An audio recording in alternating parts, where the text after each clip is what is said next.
Welcome to my YouTube channel exam target में आपका स्वागत है। आज हम लोग एसएससी सीएचएसएल मॉक टेस्ट 5 लेके आया हूँ। इसमें हम लोग मैथ के टॉप 10 क्वेश्चन करेंगे जो एसएससी सीएचएसएल के लिए बहुत ही इम्पोर्टेंट है। आप लोग वीडियो को अंत तक ज़रूर देखिएगा।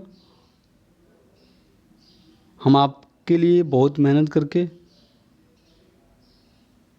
मैथ का शॉर्ट ट्रिक के साथ वीडियो बना रहे हैं। वीडियो अच्छा लगे तो वीडियो को लाइक, शेयर, कमेंट और यूट्यूब चैनल को सब्सक्राइब कर बेल आइकन को दबाना ना भूलें। चलिए देर ना करते हुए चलते हैं आज के अपने पहले क्वेश्चन पे। पहला क्वेश्चन है,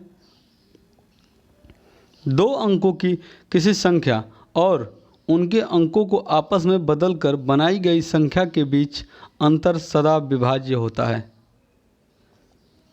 ये क्वेश्चन है जो एसएससी सीजीएल में 2008 और 2013 में आया हुआ है। बहुत ही इम्पोर्टेंट क्वेश्चन है। देखिए क्या कह रहा है, कोई भी 2 अंक की संख्या है। देखिए कोई भी 2 अंक की संख्या आप ले लीजिए। जैसे मैंने ले लिया 2 अंकों की संख्या, क्या ले लिया मैंने 2 अंकों की संख्या ले लिया 96। ठीक है, 96 ले लिया। ठीक है, अब क्या बोल रहा है, और उनको आपस में बदल कर बनाई गई संख्या कि क्या कर रहा है, आपस में इन दोनों को क्या कर रहा है, बदल ले रहा है। पहले मैंने क्या लिखा, 2 अंकों की संख्या 96, अब इसको क्या बोल रहा है, आपस में बदल दे रहा है। बदल देने पे क्या होगा, 69 होगा। क्या होगा, 69 होगा। अब क्या बोला, इनके बीच का अंतर सदा विभाज्य होगा। इनके बीच का अंतर क्या होगा बताइए, 96 और 69 के बीच का अंतर क्या होगा, 27 आएगा। 27 आएगा। ये किससे विभाज्य है बताइए, ये किससे विभाज्य है, 3 से, 9 से,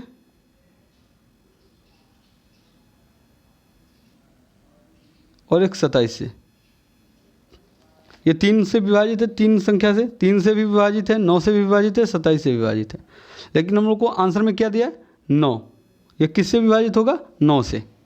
ठीक है, यदि आपको इसमें एक क्वेश्चन कर दे कि दी गई संख्या के बीच योगफल क्या होगा, योगफल सदा किससे विभाजित होगा, तो योगफल किससे सदा विभाजित होता है देख लीजिए। देखिए इसी पे 96 और 69 दोनों को लेंगे, जोड़ेंगे, कितना आएगा बताइए, 165 आएगा। ये किससे विभाजित होगा बताइए,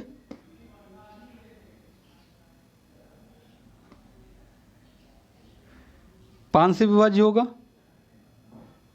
11 से होगा। तो क्या होता है, 2 अंकों की संख्या और उनके आपस में अंक बदल कर बनाई गई संख्या के बीच का अंतर क्या होता है, सदैव 9 से विभाज्य होता है, 3 से विभाज्य होता है, ज़्यादातर 9 से ही विभाज्य होता है। ठीक है, और उनके बीच का योगफल 11 से विभाज्य होता है। ठीक है, तो आंसर क्या होगा, 9। ठीक है, मैं यहाँ नोट डाल के लिख दे रहा हूँ, नोट। ठीक है, 2 अंकों की संख्या, 2 अंकों की संख्या, 2 अंकों की संख्या और उनके अंकों को, और उनके अंकों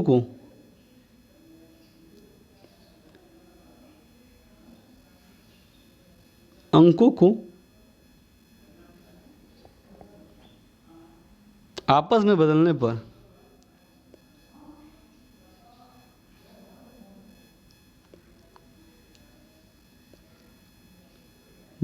पर बनाई गई संख्या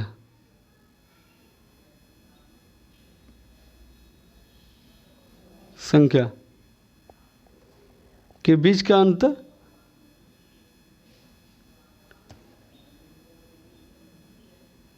नौ से तथा योगफल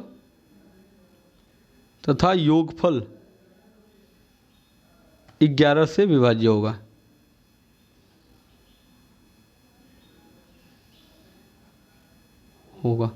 ठीक है, आप लोग कोई भी संख्या 2 अंकों की ले सकते हैं और उसका आप उल्टा करके देख सकते हैं। ठीक है, यही आंसर आएगा। चलिए अगले क्वेश्चन पे।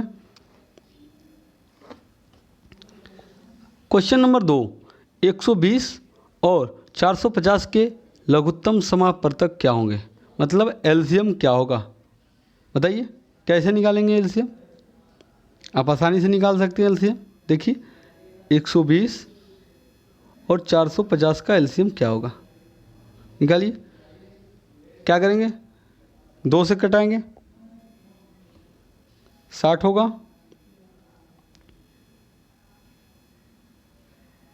225 होगा। ठीक है, 2 से फिर से कटाएंगे, 30 होगा। ये इसमें भाग जाएगा? नहीं जाएगा, ऐसे ही लिखिए 225। आगे फिर 2 से कटाइए, 15 बढ़ जाएगा। ठीक है, ये भी नहीं कटेगा, फिर से वैसे ही उतरेगा। आगे देखिए फिर ये कितने से कटेगा? देखिए 3 से 5 बार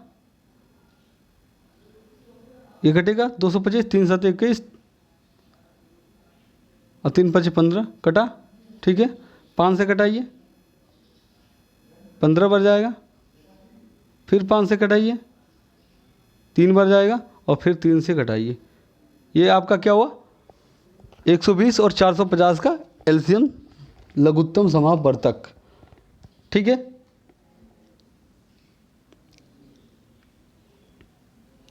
तो क्या कितना आएगा बताइए? ये क्या है आपका लघुत्तम, ये आपका एलसीएम है। क्या है? आपका एलसीएम है। कितना हो गया बताइए एलसीएम?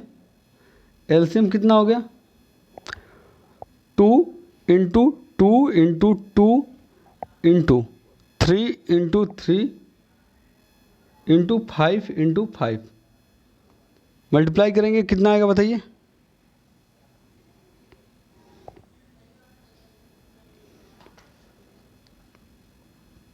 मल्टीप्लाई करिए, देखिए 25 दूना 50, 100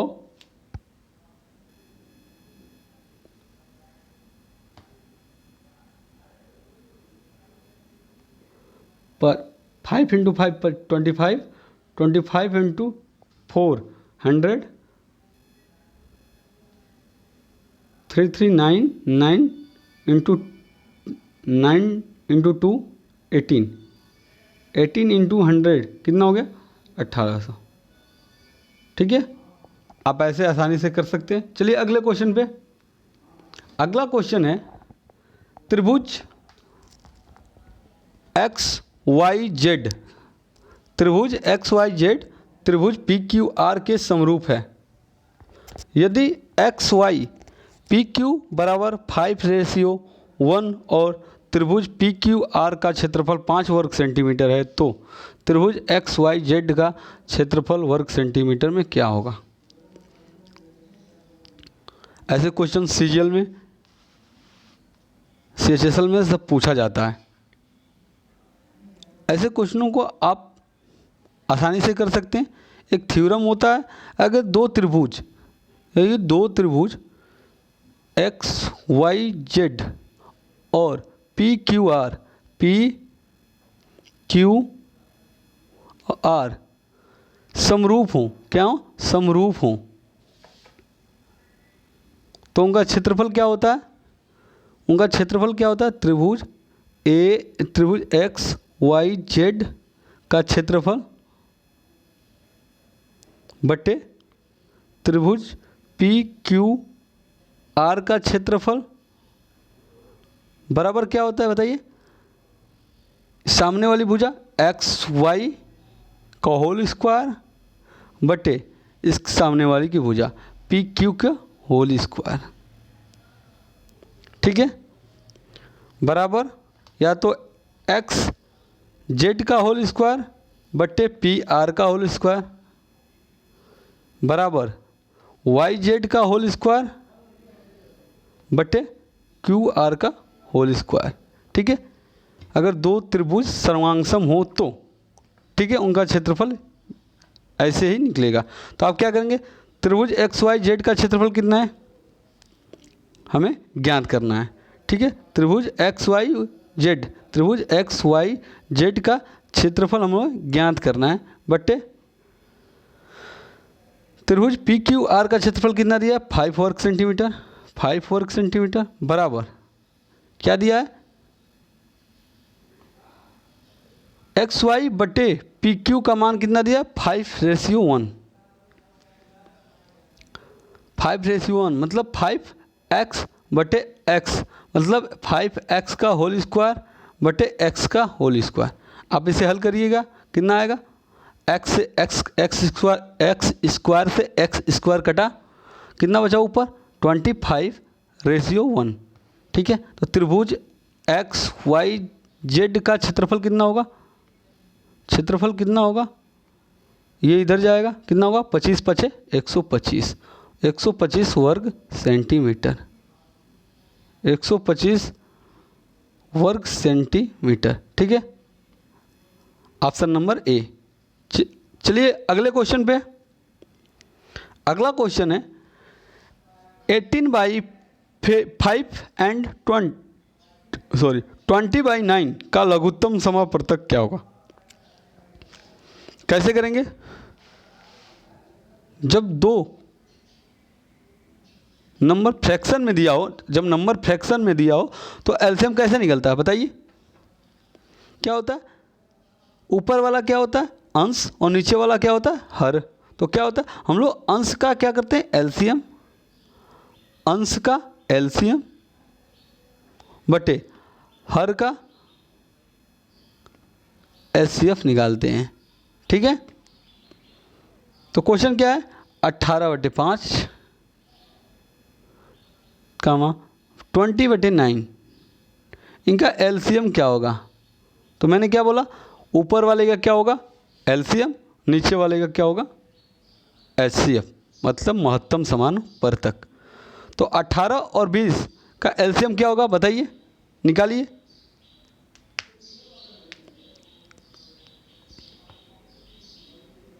अट्ठारह और 20 का एलसीएम निकालेंगे तो क्या आएगा बताइए। देखिए 18 और 20 का एलसीएम निकालेंगे, 18 और 20 का एलसीएम निकालेंगे कितना आएगा, 2 से कटाइए 9 बार 10, 2 3 से कटाइए 3 10, फिर कटाएंगे 3 से 1 आएगा तो कितना आया एलसीएम देखिए, और फिर 10 से कटाएंगे कितना आ गया 180, एलसीएम आया 180, 180 आ गया एलसीएम बटे नीचे 5 और 9 का एचसीएफ क्या होगा बताइए। 5 और 9 का एचसीएफ क्या होता है, आप आसानी से निकाल सकते। पहले इस बड़े वाले में से छोटे को घटाइए, कितना आएगा 4, 9 - 5 करेंगे कितना आएगा 4, और फिर 4 को छोटे वाले से घटाएंगे कितना आएगा 5 - 4 1। तो 5 और 9 का एचसीएफ कितना आ जाएगा 1। तो आंसर क्या होगा 180, ऑप्शन नंबर डी। ठीक है, आप आसानी से एचसीएफ ऐसे ही निकाल सकते हैं, या तो फिर से आप भाग दे के निकाल सकते हैं जैसी आपकी इच्छा। मैं तो आपको सजेशन दूंगा, आप ऐसे ही एचसीएफ को निकालिए। चलिए अगले क्वेश्चन पे, अगला क्वेश्चन है अरुण कंप्यूटर बेस्टिंग के लिए उसकी कीमत 20% लाभ के आधार पर अंकित कर देता है और उसे 15% छूट पर बेच देता है, तदनुसार अरुण का शुद्ध लाभ कितना है। देखिए कैसे करेंगे हम लोग आसानी से इस क्वेश्चन को कैसे करेंगे। देखिए क्या बोल रहा है, अरुण कंप्यूटर बेचने के लिए उसकी कीमत क्या करता है 20% लाभ पर आधारित। पहले क्या है उसका सीपी कितना था उसका, मान लो 100 रुपया था। कॉस्ट प्राइस कितना था, मान लो 100 रुपया था, मतलब क्रय मूल्य क्या था 100 रुपया। अब क्या कर रहा है एमपी, मतलब उसका मूल्य अंकित करता है कितना 20%, कितना करता है 20% अधिक। 20% अधिक मतलब 100 था, 20% अधिक मतलब 120 रुपया अधिक अंकित करता है। ठीक है, अब क्या बोला, और उस पर 15% की छूट पर बेच देता है। क्या करता है, इस मार्क प्राइस मतलब अंकित मूल्य पर क्या करता है, 15% की छूट देता है। मतलब 120 रुपये पे कितने की छूट देता है, 15% का, मतलब 85/100 कितना आएगा देखिए, 20 छक्का 120, 20 पच्चीस 100, 5 से कटाएंगे 1, 5 7 35, 17 छक्का कितना होगा 102। तो सेलिंग प्राइस कितना आ गया 102 रुपया। मार्क प्राइस पे क्या गया था, 15% की छूट दिया था, तो सेलिंग प्राइस कितना आ गया 102 रुपया। अब हम लोग से क्वेश्चन क्या पूछ रहा है, अरुण का शुद्ध लाभ कितना है। उसने वस्तु कितने की खरीदी थी, 100 रुपया की, अंकित मूल्य कितना था 120 रुपया, बेचा कितना में 102 रुपया में, तो शुद्ध लाभ कितना हुआ बताइए, 2 का हुआ। शुद्ध लाभ कितने का हुआ, 2 का। आंसर क्या होगा, ऑप्शन नंबर सी। ठीक है, आप इसे और आसानी से कर सकते हैं, देखिए कैसे, 1 मिनट में क्या निकालना हम लोग को, शुद्ध लाभ। तो मान लो दूसरा मेथड देखें, मान लो कि वस्तु का क्रय मूल्य कितना था, 100 रुपया था। ठीक है, तो वस्तु का मूल्य क्या था, 100 रुपया था, उस पर क्या कह रहा था, 20% का लाभ, मतलब 120/100 इंटू, फिर क्या बोला था, 15% की छूट, मतलब 85/100। आप इसे हल करिए, 100 से 100 कटा, 20 छक्का 120, 20 पच्चीस 100, मैंने अभी बताया था 17। आंसर क्या आ गया, आ गया कितना 102। 100 रुपया की वस्तु थी, 102 रुपये में बेचा गया, तो कितना का हुआ शुद्ध लाभ, 2 रुपये का हुआ। आंसर आ गया 2 रुपया। ये आपको जो आपको मेथड अच्छा लगे आप उससे हल कर सकते हैं। चलिए अगले क्वेश्चन पे, एक स्कूल के 30 शिक्षकों में से 60 वर्ष की आयु का एक शिक्षक सेवानिवृत्त हो गया, उसके स्थान पर 30 वर्ष की आयु के एक अन्य शिक्षक को नियुक्त किया गया। परिणाम स्वरूप शिक्षक की मध्य आयु क्या है, बताइए कैसे करेंगे। देखिए,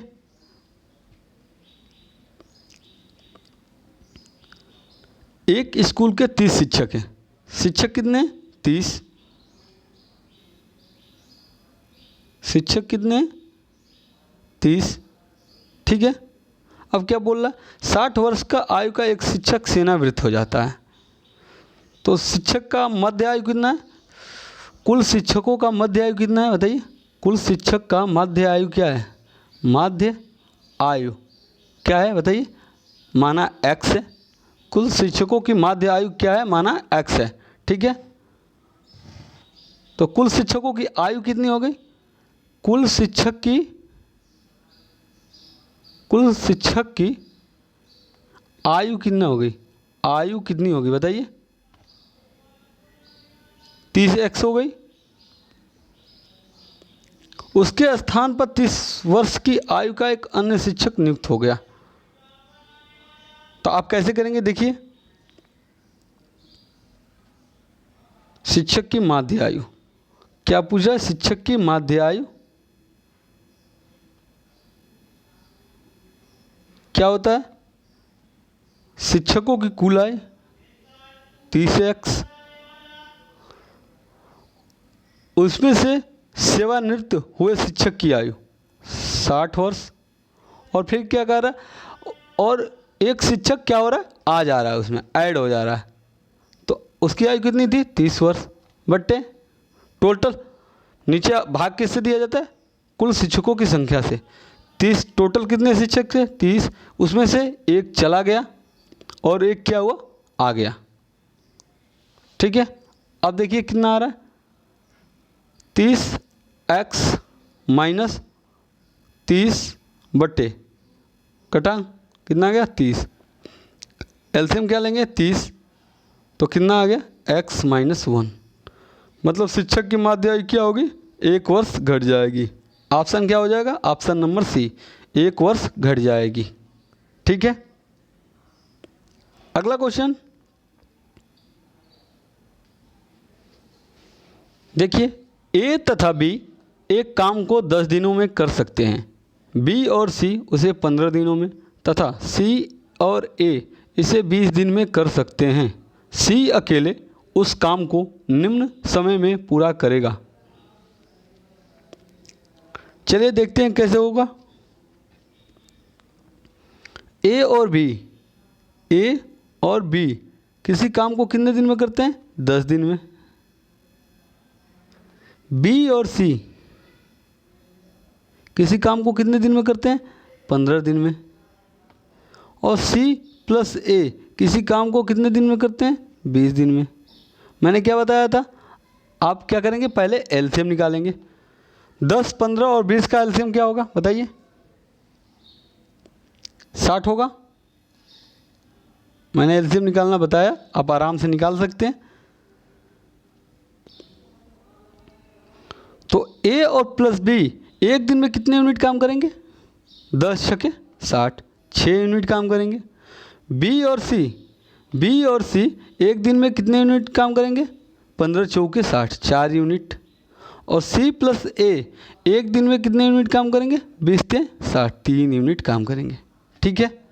अब क्या पूछ रहा है? पहले हम लोग क्या करेंगे? इन तीनों का काम निकालेंगे। पहले क्या करेंगे? इन तीनों का काम निकालेंगे, तीनों का एक दिन का काम निकालेंगे। देखिए, ये 2A होगा, ये 2B होगा, ये 2C होगा। मैं 2 कॉमन ले सकता हूँ? ले सकता हूँ। अब कितना होगा? A plus B plus C बराबर कितना आ गया? देखिए कितना काम हो गया? 6 4 10 3 13 काम हो गए। तो A plus B plus C का एक दिन का काम कितना हो गया? एक दिन का काम कितना होगा? A plus B plus C का 13/2। ये तो आपका 2 दिन का काम था। हम लोग क्या निकालना है? एक दिन का काम। एक दिन का काम कितना होगा? A plus B plus C का 13/2। ठीक है। लेकिन हम लोग से क्वेश्चन में क्या पूछ रहा है? C अकेले उस काम को निम्न में से समय में पूरा करेगा। हम लोग को क्या निकालना है? C का काम निकालना है। तो हम लोग क्या करेंगे? A प्लस B का काम यहाँ रखेंगे, हम लोग रख के C का काम निकालेंगे। तो A प्लस B मिलकर कितने दिन में करते हैं? 6 दिन में करते हैं। A प्लस B कितने दिन में करते हैं? 6 दिन में। प्लस C बराबर 13/2। C का काम कितना हो गया? 13/2 माइनस 6 करेंगे कितना आएगा?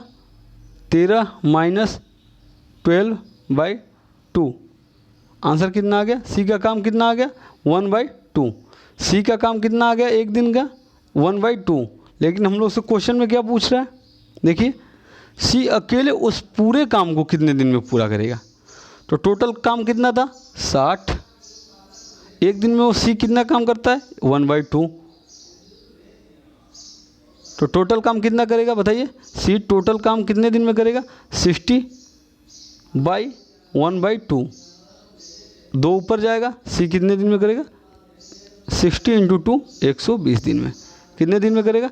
120 दिन में। ठीक है। चलिए आंसर क्या होगा? 120 दिन में। Option number B. अगला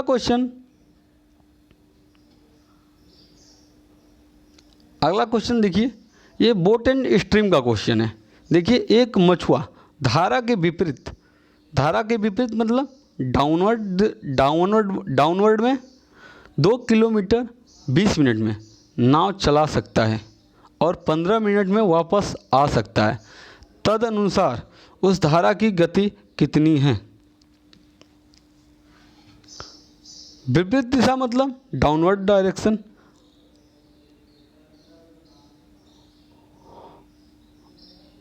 और सही मतलब धारा की दिशा में मतलब अपवर्ड डायरेक्शन। ठीक है। तो क्या कह रहा है मछुआरा? धारा के विपरीत मतलब डाउनवर्ड डायरेक्शन में, मतलब V माइनस U कितने देर में? 2 किलोमीटर 20 मिनट में। 2 किलोमीटर को 20 मिनट में। लेकिन 20 मिनट को हम लोग क्या करेंगे? घंटा में बदलेंगे, मतलब 60 का भाग देंगे। कितना आएगा? 20 से 60, मतलब V माइनस U कितना आ गया? 6। ठीक है। अब क्या बोल रहा है? और उसी दूरी को 15 मिनट में वापस आ जाता है, मतलब अपवर्ड डायरेक्शन। मतलब v प्लस u उसी दूरी को 2 किलोमीटर को कितने देर में वापस आ रहा है? 15 मिनट में। मिनट को घंटा में बदलेंगे, 60 का गुणा करेंगे ऊपर, 15 चौके 60, 4 दूना के 8, कितना आ गया? v plus u 8, v plus u कितना आ गया? 8। हम लोग क्या निकालना?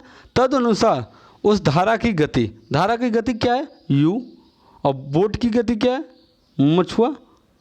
मछुआ की गति क्या है? v, और धारा की गति कितना है? u।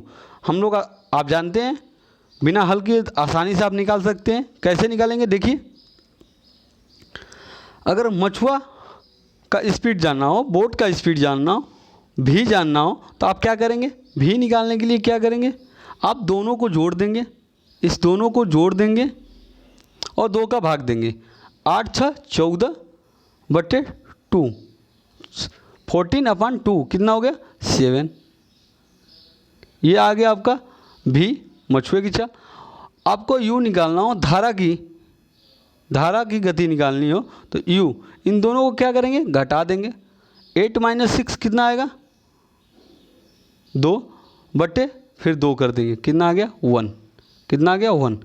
मतलब धारा की गति कितनी है? 1 किलोमीटर प्रति घंटा।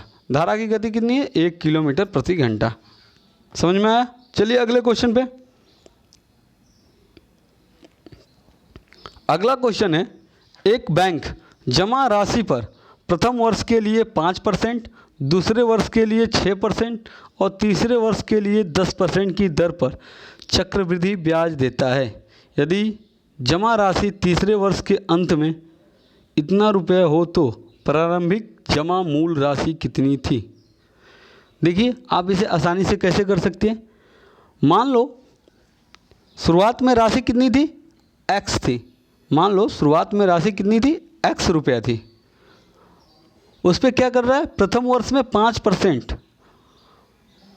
प्रथम वर्ष में उसे 5% मतलब 1 - 5/100।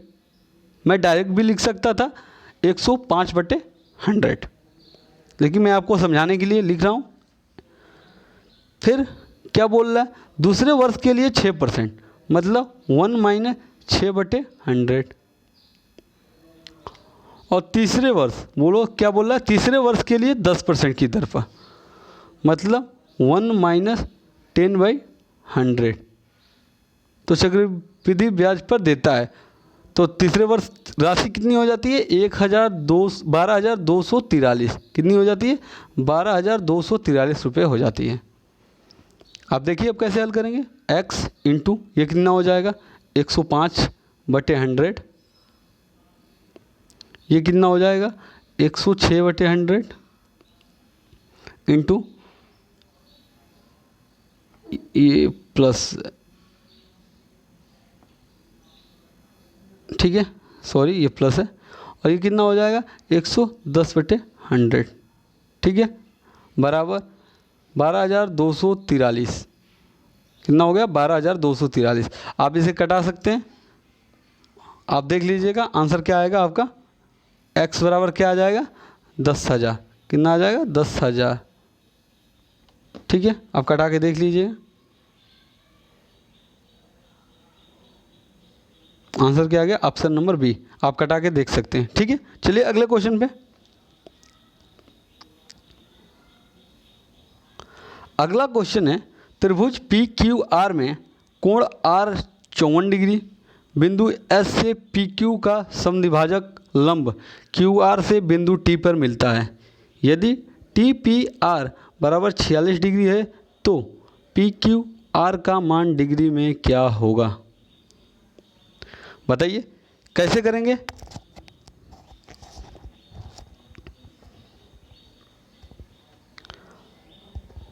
कोई त्रिभुज है, क्या है त्रिभुज? क्या है? P Q R. त्रिभुज क्या है? देखिए ये त्रिभुज है। त्रिभुज क्या है? P Q R. ये पी हो गया, ये क्यू हो गया, ये क्या है? आर है, त्रिभुज है, ठीक है। अब क्या बोल रहा है? कोण आर बराबर 54 डिग्री। ये क्या है आपका 54 डिग्री है। क्या है 54 डिग्री। ठीक है। अब क्या बोल रहा है,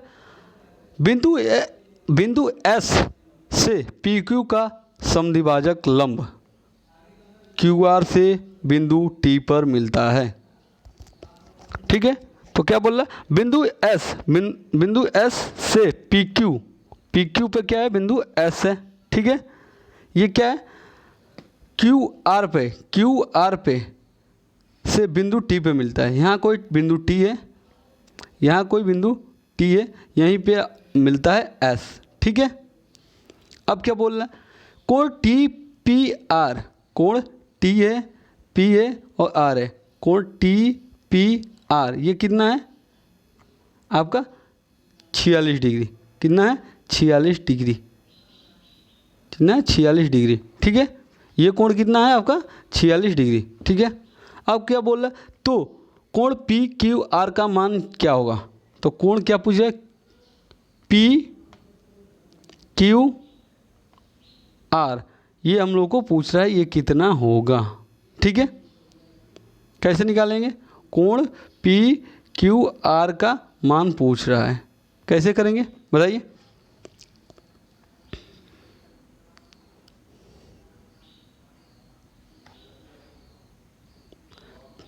हम लोग जानते हैं किसी भी रेखा पर खींचा गया कोण ये कितना होता है, ये पूरा कितना होता है 180 डिग्री होता है।